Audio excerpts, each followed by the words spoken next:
Hey friends, it's Missy again. Thanks so much for joining me today. I'm back with a new project for the Paige Evans design team, and it's not a layout. It's actually going to be a canvas this time, and I had a lot of fun putting this together.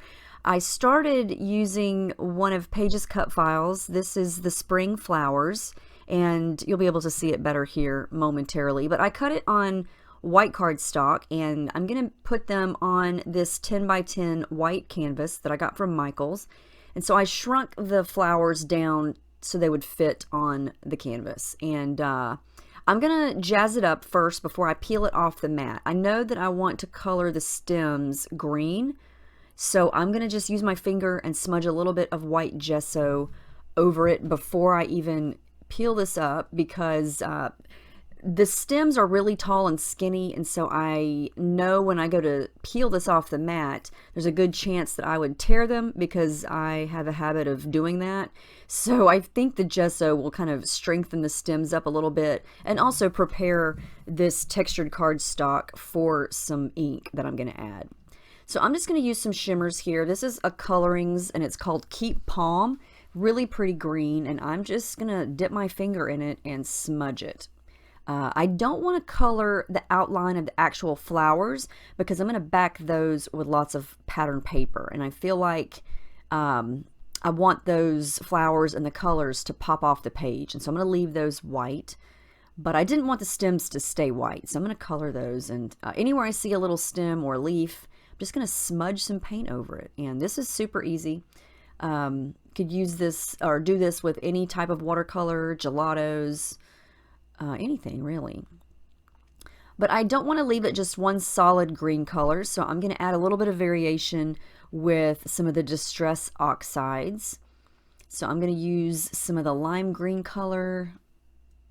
I can't think of what the name of that one is. Citron? Twisted Citron. And then some of the Peacock Feathers, which is more of an aqua color. But I love the different shades, the lights, the darks, the different kinds of greens. And even though it's very subtle because the stems are pretty skinny, I think it makes a difference in the end. So now I'm going to very carefully, I sped this up. I still wind up tearing one of the stems, but I glue it back together and you would never even know that I tore it. That's happened to me quite a bit because I get impatient. I should really slow down when I go to peel these cut files off, but you know how that goes. So now I'm trying to be very careful because these flowers are really skinny. There's some inside pieces, but the outside pieces there, as you can see, are pretty thin. So definitely be careful when you peel this off the mat. So I kind of had the idea of just creating sort of some overlapped flower clusters, and so that's how I'm going to begin this. There you can see where I accidentally tore one of the stems off, but a little glue will fix that, and so all is well. I started with the Pick Me Up 6x6 paper pad. You can see here this is a great technique for little scraps, and I saved that little scrap of yellow paper, and lo and behold, it's perfect for this. It fits. So I'm going to use it. I'm just tracing the inside pieces, and then I'm going to glue it right to the back of the cut file. And I love this technique because it's so much fun to work with cut files, and it gives you the opportunity to use a lot of different colors and patterns, different papers and things in small doses. And so, you know, you're not covering your entire layout or project with a really busy pattern paper. You're able to use little bits and pieces of different ones, and you get a really pretty variety of color. And so I just wanted a bright sort of bouquet or cluster of flowers. And so I'm going to actually wind up pulling in a couple of different paper pads here in a minute as well. But I want some pinks, some blues, some aquas. I think I even use a red tone, just a bunch of bright colored flowers. So here everything is done. I wound up pulling out the Take Me Away 6x6 paper pad and the Oh My Heart 6x6 paper pad. And now I'm going to go back and glue in the inside circles on the flowers just to give them a little more depth, and so they weren't so completely solid. And then I was in the mood to hand stitch. That's very rare. So I'm going to just take the needle. I don't have a fancy pokey tool. I'm actually going to pull my old, very well used Florida Gator mouse pad. It's perfect for poking holes in paper like this. I'm just going to go around and eyeball it. I always eyeball my hand stitching. I never measure. And if I don't use the actual needle, I'll use a thumbtack. Very low standards over here. So it works for me. And I don't really do a ton of hand stitching, but I felt like this would be a really good addition to these flowers. It gives it some fun texture and some interest. And of course, my thread kept getting tangled up in the leaves and the stems because I'm very clumsy and messy when it comes to this kind of thing. But I just used the same color in the middle as the color of the paper. So you can see here I matched all the colors up, and I just like the extra something that this gives. You know, you're going to get some fun texture, and it just makes it look a little more finished, I guess you could say.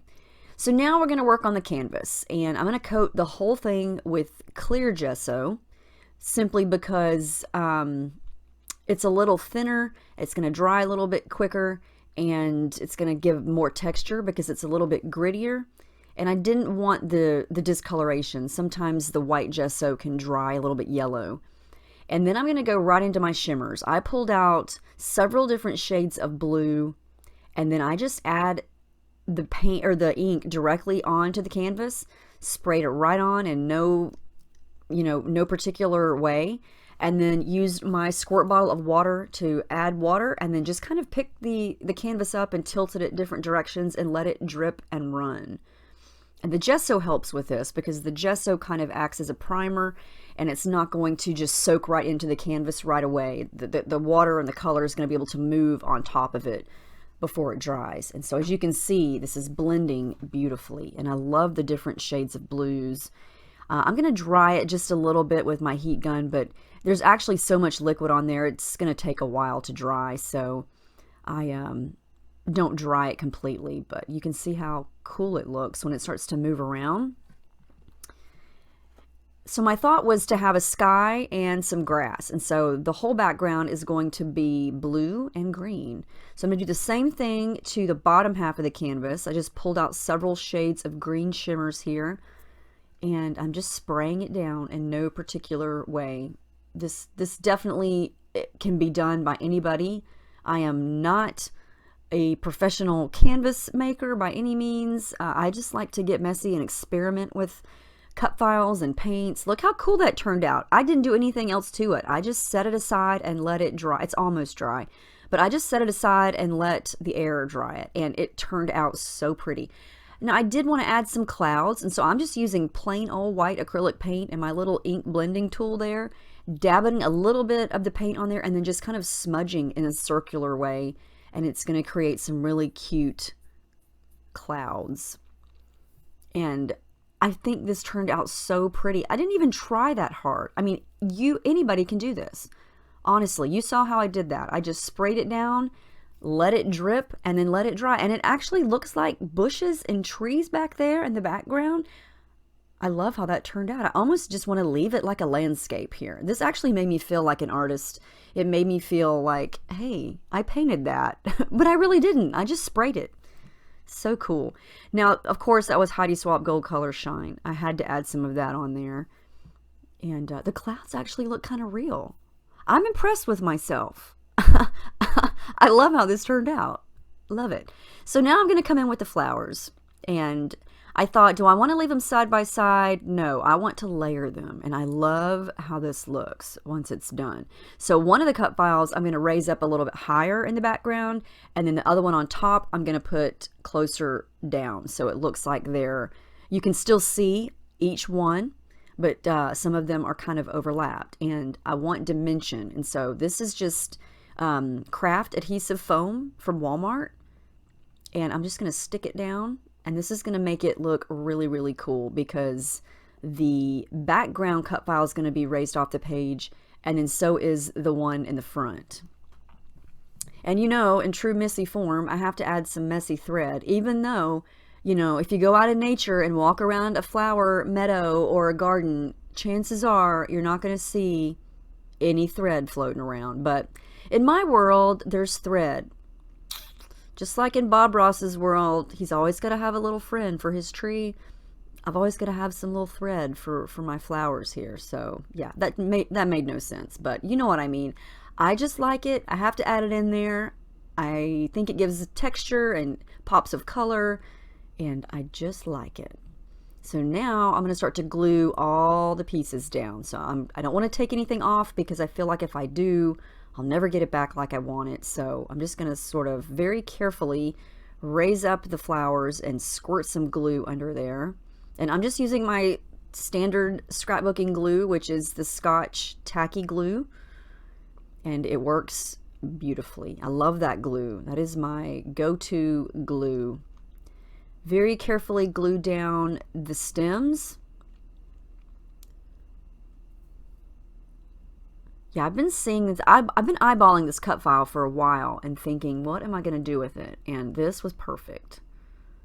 I got really excited once I glued all this down and saw how cool it looked.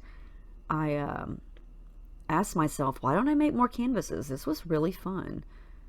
So then I decided I need some animals to float around these flowers. So I went through the Turn the Page collection and I cut a small bird from the 6x6 paper pad and a larger one from paper 16. I cut the same color. So now I've got a mommy bird and a baby bird just kind of flying into the atmosphere there. And then I'm going to use a couple of butterflies. These are the chipboard stickers from Turn the Page. And those are going to go right there. And then I want to add a quote, and I have finally decided, well, not decided, but I've been wanting to use the stamps from Pick Me Up, and so this is what I'm going to use them for. I'm going to create a quote. Well, let me rephrase that. I'm going to use a quote I found on Pinterest, because Pinterest is the holy grail of quotes. We all know that. And so I searched for quotes about flowers or nature, and I found quite a few that I liked, but this one was really cute, and it says, if you look the right way, what does it say? I already forgot. Blonde moment. If you look the right way, you can see that the whole world is a garden. That's what it's going to say. And so I love how that turned out. And I just used white ink to stamp it. And I like how it's kind of washed out and kind of messy and not perfect, because, you know, that's pretty much how I roll. And I'm going to glue everything down. I think we're getting close to being done. Yep, I'm going to trim off the stems, and I just wanted to add a touch more color to the bottom left, so I pulled out the Oh My Heart Puffy stickers and added a couple of those down there, and I think that's going to wrap it up. I didn't want to do too much more because I didn't want to take away from the quote or those beautiful flowers, and so that is it. I love how this turned out. The texture is so cool. The background was so easy. All I did was make the cut file and back those flowers. Anybody could do this. I just really felt like this came together easily. Working on a canvas is really fun. It's so textured and it's different than paper, but you get this really cool texture, and you can see how well the shimmers worked on this. I was very, very pleased. So I hope you guys enjoyed this. It was a ton of fun to make. Let me know if you have any questions about any of the products or the cut files, anything at all, and I will see y'all in the next video. I hope you have a great weekend.